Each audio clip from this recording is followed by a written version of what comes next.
And Gary, I hate to get the show started on such a sour note, but your Mets had a tough week with you in town. The Braves got to Jacob deGrom for 3 runs, and Atlanta took 3 of 4 from your Mets. Yeah, that was not a fun way to spend a Thursday night. You saw deGrom there, who is a 2-time Cy Young Award winner, had been historically great in his first 3 starts of this season. And he was good last night by normal people standards, but he got knocked around a little bit by Jacob deGrom standards. In the third, he gave up 2 runs. They were hitting balls hard. That slider that he uses that baffled the Braves 2 starts ago, he just was hanging it a little bit, and the Braves took advantage.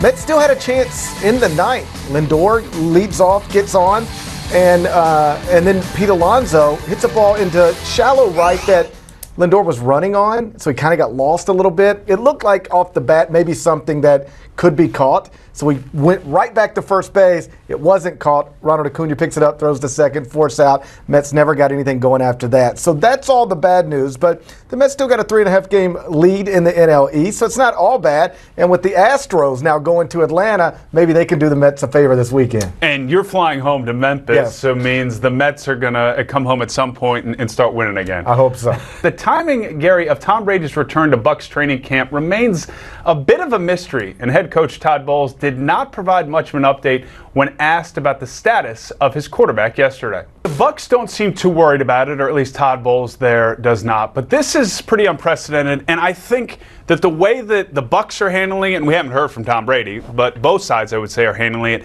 just invites rampant speculation. He is the GOAT. He's the most watched, analyzed quarterback in the NFL right now based off of all of his success, and he's never done anything like this, and he retired earlier this offseason, and now we're in a position where the team's not saying when he's coming back, but this was a predetermined absence. So I'm not necessarily worried about Tom Brady being ready for week 1, but I'm starting to tend to speculate myself and read the speculation and understand it is he committed to playing football this year? Right.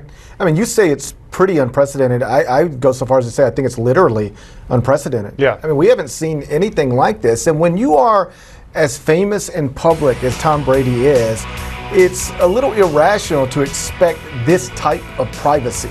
You know, you're a public figure, the face of an NFL franchise, in some ways the face of the NFL. And when you just leave training camp in a way that, again, people do not do, I think everybody involved, if there is a reasonable explanation, to just be transparent and say this is what's going on. Because you know how this business works, and just the world in general. When you leave a space open for speculation, Yep. will run rampant in that space. And now you've got people wondering, you know, is he actually committed to, like you said, playing football this season or ever again? I can't speak to that. I have no idea. But again, when you do something this odd and don't explain why you're doing it, that leaves everything open to interpretation. Yeah, lastly, I would say I hope it's a situation that once he's back and they're playing well, which would be my expectation, this is a story that we don't revisit. But again, right now, all that answers like that from the head coach bring on is more speculation and questions, so we'll just have to wait and see. Do Rodgers and company have what it takes to win the NFC without Davante Adams? I'll answer my own question first here. I think yes. I think it's going to be more of a challenge, but we've touched on this week when talking about the Rams. The NFC's thin. There's a lot of questions. There's no team, to me, that's at this point separated themselves in just terms of where they are. Rams probably closest to that, but the Stafford situation gives you pause there. So I would say yes, as long as Rodgers is what he's been the last 2 years and some of those pieces around him elevate their game. I would say in theory, yes, for all the reasons you said. Rams quarterback, Matt Stafford's got an elbow issue. The Bucs are the favorite to win the NFC in the betting markets. Their quarterback's not at training camp, as we just discussed. So there's another question mark. So can Green Bay do it? Yes. But I think this is worth highlighting. Aaron Rodgers has been the starting quarterback in Green Bay since 2008. It's a long time.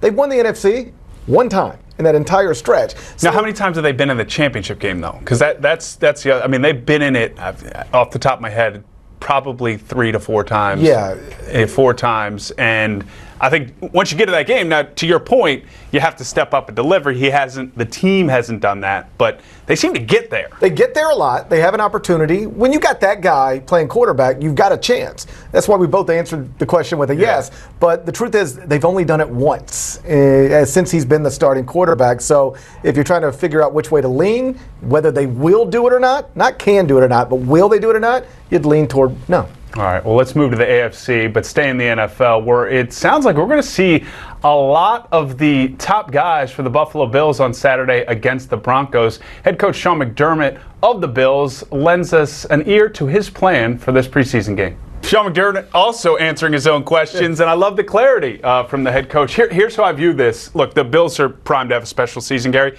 Offensively, specifically, Brian Daboll, former offensive coordinator, moves on. Head coach of the New York Giants. They got Ken Dorsey stepping in as OC. He's been the quarterback's coach with the Bills the last few years. He's done that a long time in the NFL. Former Miami quarterback back in the day with those talented teams. He's never been a play caller in the NFL. He's never called plays in a live game. They need all the reps. They need to get through the mechanics of into the helmet of Allen, getting in and out of the huddle quick.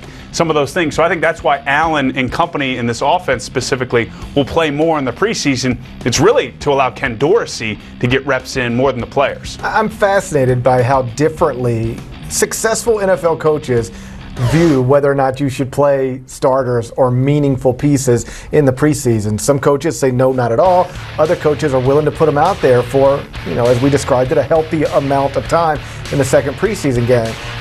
For all the reasons you noted, it makes sense. And it will make sense after it's over as long as nobody gets hurt. And that's the risk you run every time you do something like this. I'm not saying it's a mistake to play big-time players in the preseason, but boy, if somebody goes down with a serious injury, other people will very quickly say it was a mistake. And we just saw it in this division. Zach Wilson goes down with the knee. Thankfully, it wasn't severe, but he's probably going to miss week 1. All right, tons of news on a Friday from the NFL, where Cowboys Executive Vice President Stephen Jones said quarterback Dak Prescott is having the best camp of his Cowboys career. Now, this is the season of everybody being in the best shape of their career, having the best camp of their career, being in the best place in their career. We're having the best week of our career. I think I'm having the best day of my career right now.